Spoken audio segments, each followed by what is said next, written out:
지난주일에는 참 날씨가 많이 더웠었는데 오늘 너무 날씨도 시원하고 그래서인지 우리 성도님들 기분도 훨씬 좋아 보이시고 또 우리 예배 가운데 하나님 은혜가 더 충만한 예배가 되길 주님의 이름으로 축원합니다. 오늘 이사야 55장 6절에서 9절 말씀 가지고 하나님의 백성이 살 길이라는 제목으로 함께 은혜를 나누겠습니다. 제가 어렸을 때 만병통치약이라며 사람들에게 가대 선전을 해서 약을 파는 사람들이 있었습니다. 아시죠? 이 약을 먹으면 저는 사람도, 다리가 아픈 사람도 사슴처럼 뛰어다니게 될 것이다. 노인들도 약을 먹으면 20대 청년들처럼 이렇게 힘이 솟을 것이다 라고 선전하는데 다 거짓말입니다. 근데 이 약을 파는 사람이 말을 너무나 잘해요. 너무나 잘해서 그 자리에 있으면은 저거 뭐 거짓말일 거라고 생각을 하는데 그 말을 듣고 있으면은 진짜 그 약을 먹으면 그렇게 될 것 같은 그런 생각이 들어서 종종 약을 사는 사람들이 있죠. 제가 대전에 있는 침례신학대학교 MDB 그 졸업 여행을 갈 때 제주도로 졸업 여행을 갔습니다. 거기서도 이제 제주도 관광 코스로 꼭 그 관광 업체가 약 파는 그 농장 같은 데를 데리고 가서 근데 이 사람이 너무 말을 잘하는 거예요. 저것도 뭐 약 팔겠구나 했는데 부모님의 그 효심에 자극해서 그 약을 안 사면은 굉장히 불효자가 될 것 같아요. 그래서 심지어는 목사님, 전도사님들도 많이 약을 사고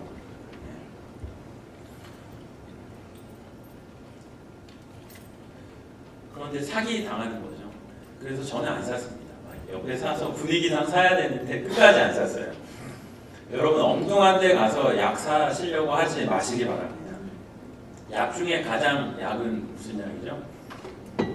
신약과 구약. 엉뚱한 데 가서 약 사지 마시고 하나님 주시는 약으로. 오늘날 많은 사람들이 건강하고 행복하게 살 수 있는 약을 찾아서 정신없이 쫓아다닙니다. 아침부터 저녁까지 얼마나 치열하게 사는지 모릅니다. 특별히 많은 사람들은 그렇지만 한국 사람들이 정말 열심히 사는 것 같아요. 이민 와서도 한국 사람들 1세대 어르신들 보면은 처음에 세탁소와 음식점을 많이 했다고 그러죠. 그리고 장사를 하면서 미국 사람들 하여간 2배는 열심히 하니까 어떻게 해볼 수가 없는 거예요. 다 이렇게 맨땅에 헤딩하기로 맥백을 안 들고 미국 왔다가 다 자리 잡고 이렇게 미국에서 열심히 부지런히 사니까 다 자리 잡고 잘 살게 되었습니다. 한국에서는 더하죠. 제가 한국에 있을 때 신방 다녀보면 어떤 직종에 종사하든지 새벽에 출근을 해갖고 애들 잘 때 회사에서 아침, 점심, 저녁을 먹고 밤에 애들 잘 때 퇴근해갖고 잠깐 눈만 붙였다가 또 새벽에 나가고 이런 사람들이 어느 분야든 굉장히 많은 거예요. 그래서 스타벅스 사장이 한국 와서 깜짝 놀랐다 그러잖아요. 밤 12시에도 이렇게 스타벅스가 펑펑 돌아가는 데는 한국밖에 없다고. 한국 사람들이 인사할 때 가장 많이 하는 인사가 수고가 많으십니다. 참 수고 많으십니다. 근데 정말 수고가 많은 것 같아요. 그런데 중요한 것은 우리가 이렇게 열심히 치열하게 사는 게 값지고 성공을 보장하는 정말 보람된 일이 아니라는 것입니다.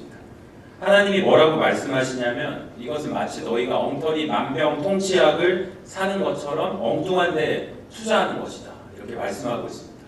지난 시간에 나눈 55장 2절에 보면요.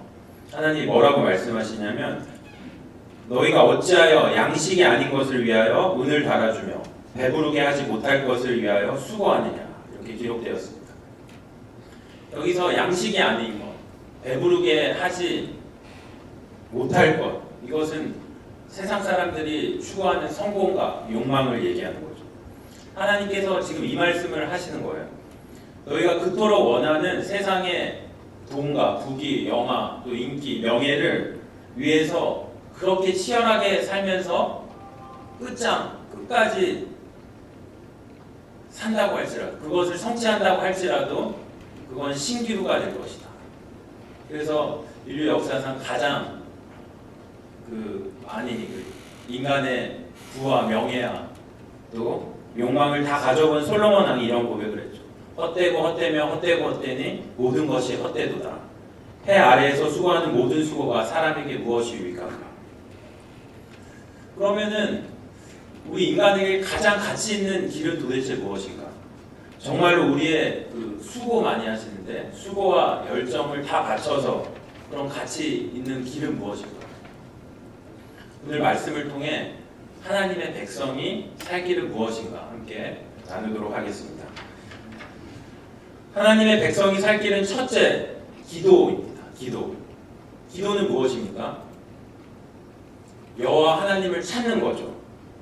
이사야서의 중요한 명령 가운데 이사야서에는 하나님이 당신의 백성들에게 명령하는 게 나와요. 그 중에 가장 중요한 명령이 여호와를 찾으라는 것입니다.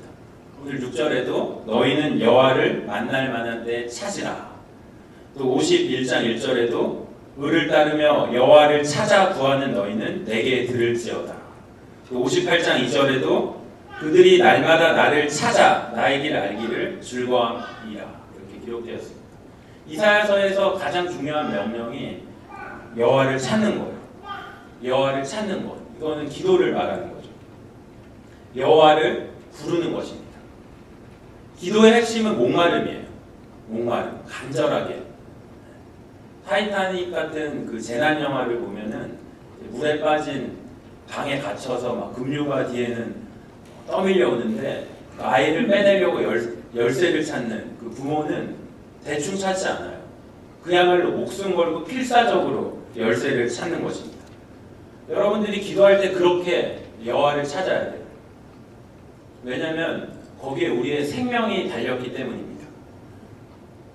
하나님께서 내 기도는 들어주셔도 그만, 안 들어주셔도 그만, 그런 자세로 아무리 오랜 시간 기도한다고 해도 소용없습니다. 주님 나를 만나주시지 않으면 나는 살 수가 없습니다. 그러한 절박함을 가지고 여호와를 찾아야 되는 거예요. 목회를 할 때도 마찬가지죠.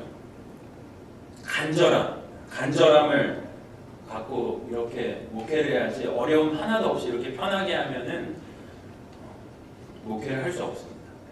제가 2014년 3월부터 미자리 개척교회를 섬기고 있는데 처음에 정말 목회하면은 성도가 이렇게 새신자가 하나 오면은 정말 주님이 오시는 것처럼 너무 반갑고 저 성도님 꼭 내가 잘 섬겨야지 그런 간절함을 갖고 근데 그래도 너무 힘들어서 언제까지 해야 될까 정말 맨 땅에 헤딩하기로 이거 언제까지 할까 하는데 이제 그 신학교 때 읽었던 책이 도움이 되는 거예요. 어떤 책을 읽었냐면 이상대 목사님이 지으신 개척교회를 벗어나는 7가지 방법.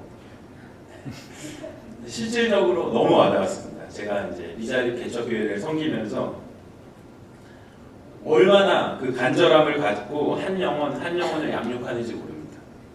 여러분이 하나님께 기도할 때도 이런 간절함을 갖고 기도해야 돼요. 야곱 강가에서 하나님의 천사를 붙들고 내게 축복하지 않으면 내가 보내주지 않겠나이다. 이 야곱의 자세로 기도를 해야 되는 것입니다. 그런데 이렇게 하나님을 찾을 때도 때가 있어요. 때가.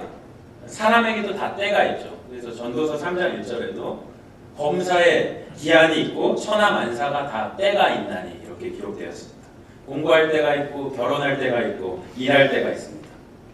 결혼도 좀 이렇게 때야지 너무 또 늦어서 하면은 뭘 좀 하지만 또 그때를 놓치고 뒤늦게 하려면 몇 배가 힘들어집니다. 본문 6절에서 여호와를 만날 만할 때 가까이 계실 때 기회를 얘기하는 거죠. 흔히 사람에게는 3번의 기회가 온다고 해요. 제가 살아온 날을 뒤돌아봐도 한 일생에 결정적인 3번의 기회가 있었던 것 같습니다. 지혜로운 사람은 그 기회가 왔을 때 기회를 딱 잡아요. 딱 잡지만 미련한 사람은 그게 뭐 기회가 왔는지도 모르고 그냥 흘려보냅니다.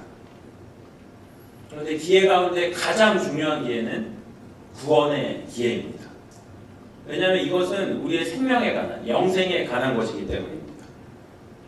그러므로 하나님을 만날 만할 때, 하나님이 가까이 계실 때 여러분이 하나님을 찾으셔야 됩니다. 연애할 때도 여자가 남자한테 뭐라 그러죠? 있을 때 잘해. 있을 때. 서로 마음이 있을 때 선물도 사주고 잘해야지. 괜히 나중에 이제 마음 다 떠난 다음에 뭐 잘해주고 선물 막 줘봤자 오히려 역작용만 나고 부담스럽지. 있을 때 잘해야 됩니다. 하나님도 우리가 가까이 계실 때 찾아야 돼. 왜냐하면 하나님의 구원 초청은 언제 종료될지 모르기 때문입니다. 그 하나님의 그 초대, 구원의 초청이 종료되는데 그때는 예수님의 재림과 심판의 때죠. 그것은 하나님의 주권에 달려있는 거예요. 우리는 모르지만 언제인지 모르죠. 하나님께서는 오늘이라도 구원의 문을 닫으실 수 있습니다. 그러므로 지금이 마지막 순간이라는 자세로 구원의 초대, 즉각 응답해야 하는 것입니다. 전도를 하다 보면은 지금은 굉장히 바쁜, 지금 회사에도 이것까지는 좀 끝내야 되고 우리 가정에도 지금은 너무 바쁠 때니까 요거 좀 끝난 다음에 한번 교회에 나가볼게요. 그런 신들, 그런 분들이 계시죠. 근데 사실은 세상에서 가장 바쁘게 여러분이 해결해야 할 일보다 더 긴박한 것이 오늘 하나님의 구원 초대에 응답하는 것입니다. 누가복음 12장 20절 하나님은 이르시되 어리석은 자여 오늘 밤에 내 영혼을 도로 찾으리니 그러면 내 준비한 것이 누구의 것이 되겠느냐.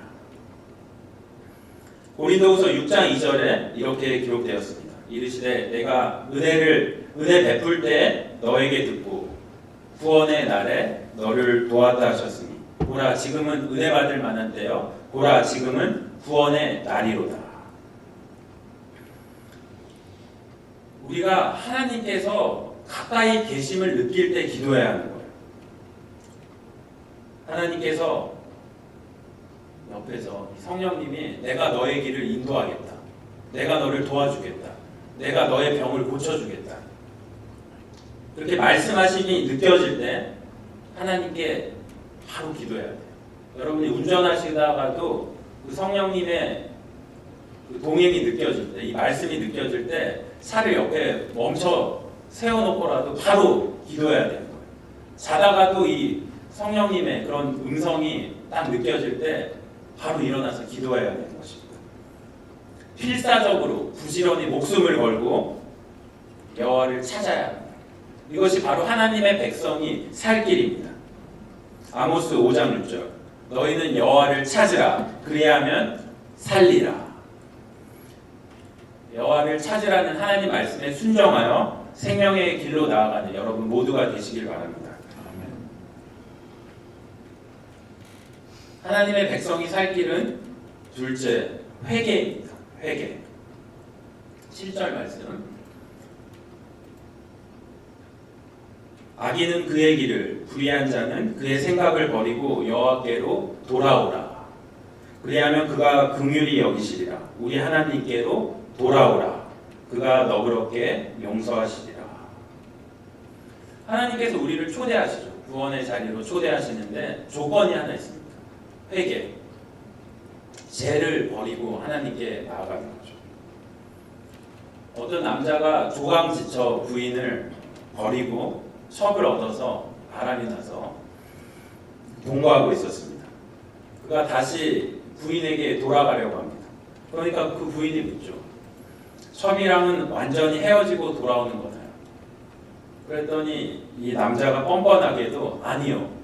첩이랑도 계속 살면서 당신에게 돌아가겠습니다. 이러면 받아줄 여자가 어디 있겠습니까? 하나님은 죄가 없으신 거룩한 분이시기 때문에 우리가 하나님께 돌아가기 위해서, 하나님께 나아가기 위해서는 먼저 우리 죄를 버려야 하는 거예요. 우리 인간의 그 욕망대로, 정욕대로 그 악한 길과 불의한 생각에서 돌이켜서 유턴하는 거죠. 여호와 하나님께 돌아가는 거. 이게 회개입니다. 리펜던스. 돌아가는 거예요. 옛사람을 버리고 성령의 새 사람으로 채우는 것입니다.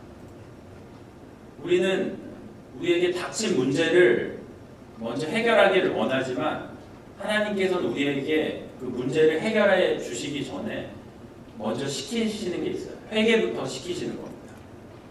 우리 영이 회복되고 충만하게 되는 게 최우선순위라고 말씀하십니다. 여러분, 부모와 싸운 사람은 언젠가 부모와 싸운 자식, 핏줄, 자식은 언젠가 나중에라도 부모에게 돌아가요. 그러나 사장님과 일하면서 싸운 사람은 돌아가지 않아요. 들어와서 때려치고 나오지. 탕자가 그 많던 재산을 다 탕진하고도 아버지께 돌아갈 수 있었던 것은 그가 아버지 자녀였기 때문이에요. 우리가 정말 하나님의 백성인지 하나님의 자녀인지 알 수 있는 방법은 그 고난을 닥쳤을 때입니다. 고난을 당할 때 내가 뭐 낙심이 되고 정말 왜 이런 상황이 안 나? 그런 고난이 왔을 때 회개하면, 하나님께 회개하면 정말 하나님 자녀인 거예요. 그러나 마음이 더 굳어져 정말로 아버지께 돌아가지 않고 악한 길로 계속 가버리면 하나님의 자녀가 아닌 거죠. 여러분은 고난당할 때 회개하십니까? 아니면 마음이 굳어지십니까? 고난이 올 때 하나님으로부터 멀어지는 것이 아니라 가까워지는 것이 하나님의 자녀인 것입니다. 이렇게 회개하고 돌아오는 당신의 백성을 하나님께서는 분노와 심판으로 내치지 않으시고 하나님의 은혜와 사랑으로 용서해 주십니다. 이사야 1장 18절 여호와께서 말씀하시되 오라 우리가 서로 변론하자. 너희 죄가 주홍 같을지라도 눈과 같이 희어질 것이요 진홍같이 붉을지라도 양털같이 희게 되리라. 저는 하나님께서 우리에게 베풀어 주신 은혜 가운데 가장 좋은 것, 그게 회개한 자의 죄와 허물을 완전히 기억하지 아니하신다는 거예요. 완전히 기억하지 않는다. 과거의 그 잘못, 어떤 잘못일지라도 완전히 기억하지 않겠다고 말씀하십니다. 근데 생각해 보면은 어떻게 이게 가능할까? 완전히 조금도 기억하지 않고 어떻게 싹 딜릿 시켜버린 거죠. 그리고 하나님 안에서 새롭게 포맷 시켜준다고 또 이제 컴퓨터의 법으로 그렇게 말하는 사람도 있는데, 사람은 남이 나에게 준 상처, 제 허물을 완전히 용서 못해요. 겉으로는 괜찮다고 다 용서한다고 하지만 어떻게 그 깊이 상처 준 마음까지 그걸 다 완전히 잊을 수 있겠습니까? 어떤 사람은 남을 용서하지 못할 뿐 아니라 자기 자신도 용서하지 못하는 사람이 있죠. 특별히 완벽주의자 같은 사람은 자기 목표대로 안 되면 계속 자신을 정죄하고 책망하죠. 그러나 다른 사람이 나를 용서하지 못할지라도 또 내 자신마저도 나를 용서하지 못할지라도 하나님께서는 우리를 용서해 주십니다. 우리의 죄와 허물이 아무리 클지라도 하나님께 회개하면 눈과 같이 희게 하여 주시고 양털같이 희게 되리라고 말씀하십니다. 그러므로 우리가 살 길은 하나님께 무릎 꿇고 회개하는 거예요. 우리의 죄와 허물을 정직하게, 하나님 우리의 부족함을, 우리의 옛 성품, 잘못을 하나님께 무릎 꿇고 회개하는 것, 이것이 바로 하나님의 백성이 살 길인 줄로 믿습니다. 에스겔서 18장 21절 22절 악인이 만일 그가 행한 모든 죄에서 떠나 내 모든 율례를 지키고 정의와 공의를 행하면 반드시 살고 죽지 아니할 것이라. 그 범죄한 것이 하나도 기억함이 되지 아니하리니 그가 행한 공의로 살리라고 말씀하십니다. 지금까지 악한 길과 불의한 길을 모두 버리고 여호와 하나님께 돌아가는 회개가 우리의 살 길임을 믿으시기 바랍니다. 하나님의 백성이 살 길은 셋째, 하나님의 높으심을 인정하는 것입니다. 7절에서 회개하고 돌아오는 백성들을 하나님께서 긍휼히 여기시고 용서하신다고 말씀하십니다. 그런데 문제는 하나님 백성들이 하나님의 말씀을 듣고도 의심이 되는 거예요. 믿어지지가 않아요. 자기가 생각해도 하나님의 그 사랑과 능력이 의심이 되죠. 어떻게 자기 같은 사람을 용서하실까? 그렇게 하나님 은혜를 받고도 우상을 섬기고 악한 길로 돌아섰는데 하나님의 용서와 사랑이 의심이 되죠. 믿어지지가 않아요. 또 저 강대한 바벨론을 어떻게 무너뜨리고 또 무너진다 한들 지금 바벨론 포로기로 전 세계에 흩어져 있는 이스라엘 당신의 백성들을 다 어떻게 하나로 모으실까? 의심이 됐어요. 하나님의 그 능력이 믿어지지 않은 거예요. 이 의심하는 백성들에게 하나님께서 주신 말씀이 8절, 9절 말씀입니다. 8절, 9절. 이는 내 생각이 너의 생각과 다르며 내 길은 너의 길과 다름이니라. 여호와의 말씀이니라. 이는 하늘이 땅보다 높음 같이 내 길은 너의 길보다 높으며 내 생각은 너의 생각보다 높음이니라. 이는 하늘이 땅보다 높음 같이 이렇게 기록돼요.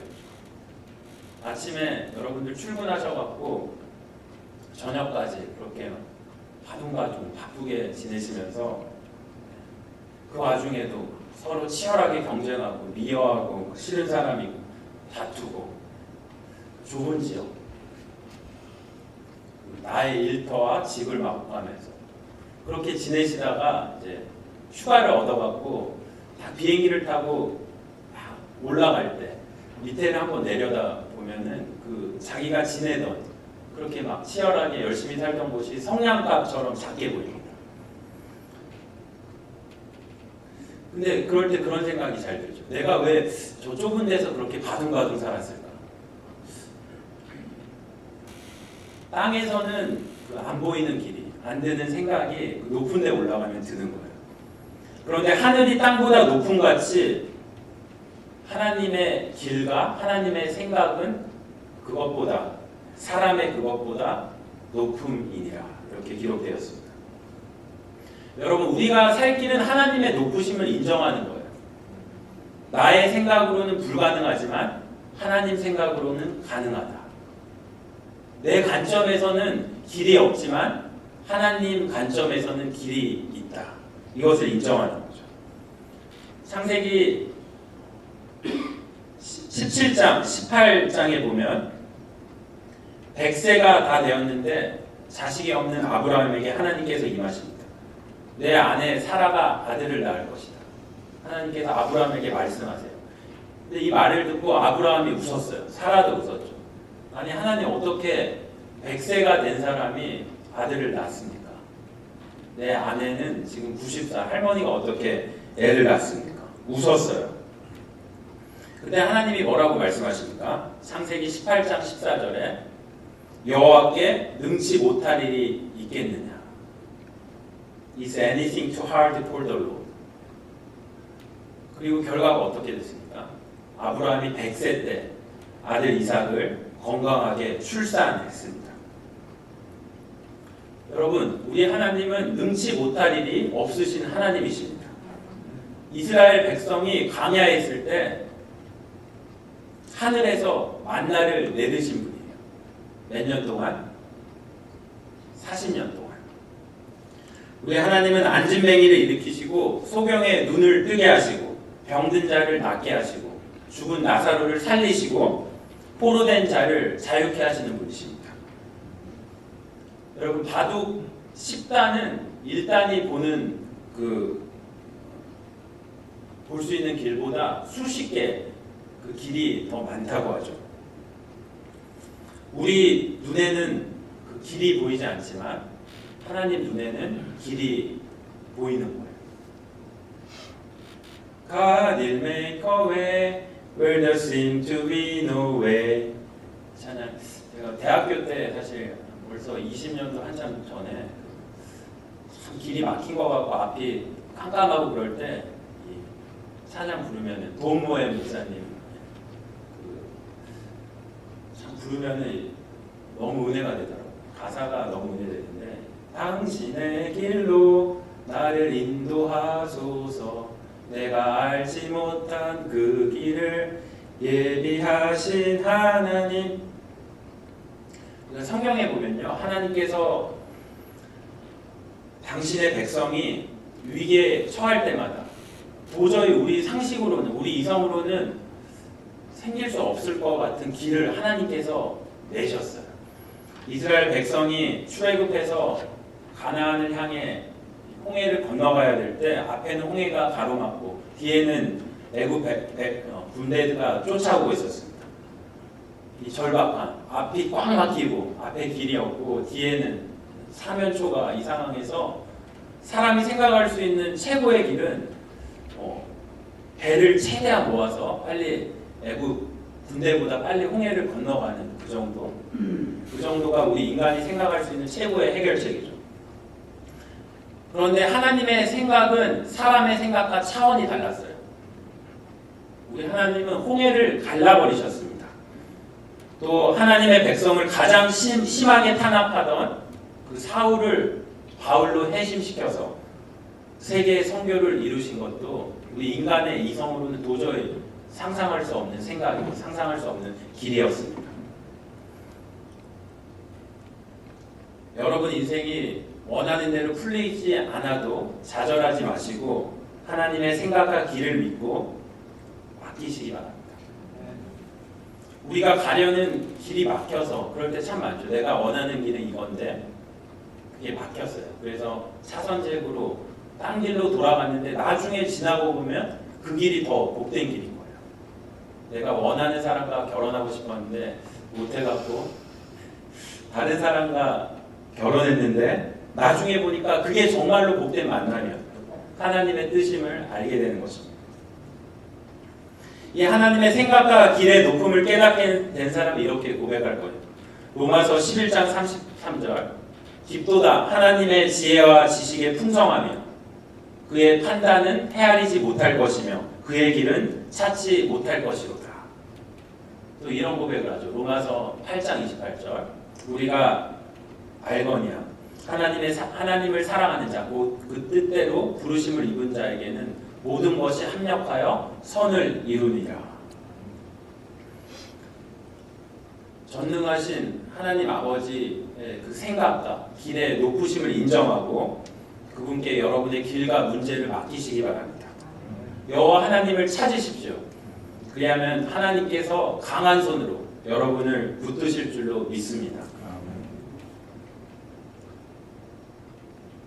군대에서 이 선임명이 후임명을 가르칠 때 후임명이 이제 좀 어리버리하고 가르쳐도 못 따라오면은 처음에는 굉장히 혼내는데 도저히 못 따라오면 나중에 포기해버립니다.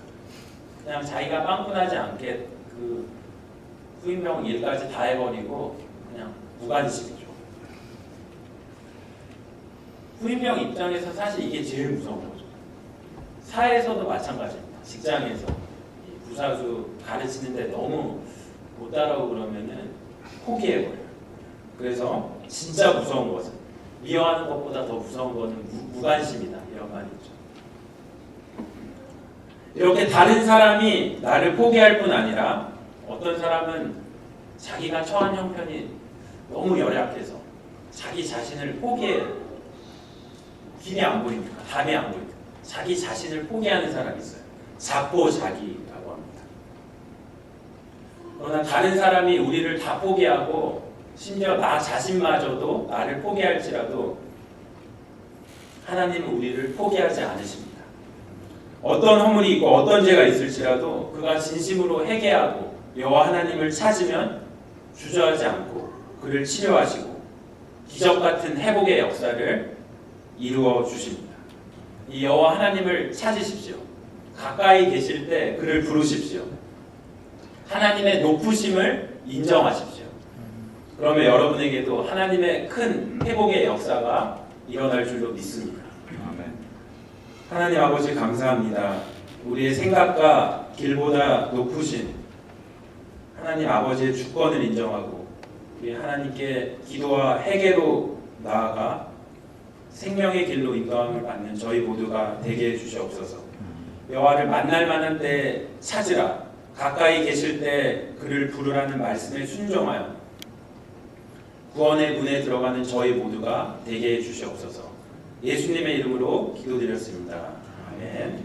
자리에서 다 일어나셔서 우리 찬송가 520